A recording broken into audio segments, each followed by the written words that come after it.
Mr. Alator, my name is Elizabeth Cagle and this is speech number 4.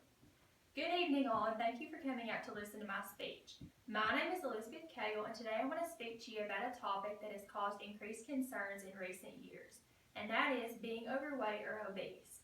First, I'll explain what these are, next I'll give some statistics, and lastly I'll name a few ways to combat being overweight or obese. First, being obese or overweight can be defined as an excess accumulation of fat that results in health problems. In order to be considered overweight, your body mass index or BMI must be between 25 and 30, and to be considered obese, your body mass index must be between 30 and 35. Body mass index is a common method for classifying people based on their weight, and you can figure out your own BMI by taking your weight in kilograms and dividing it by your height in meters squared.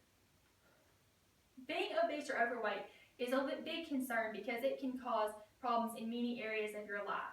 For example, you can be disabled and you can't work at your job, and this could cause problems providing for your family. Also, the quality of life for someone who is obese or overweight is not going to be as good as someone who is a healthy weight because they're carrying around so much extra weight and it's harder to get around. For example, an obese dad is going to have a harder time going out in the driveway and playing basketball with his son as compared to a dad who is a healthy weight. Also, people who are overweight or obese can have other health problems arise because they are obese or overweight, like type 2 diabetes, many common forms of cancer, cardiovascular diseases, and osteoarthritis. And the worst case scenario would be that it causes death. The above information that I just mentioned is from ESO.org.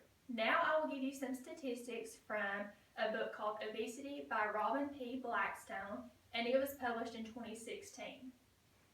Currently, 30% of people in the world are obese or overweight, and this statistic is actually expected to rise to over 60% by the year 2020.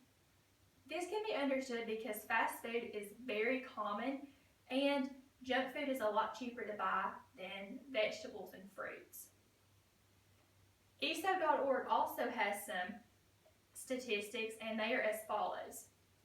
2.8 million people each year at least die from being overweight or obese.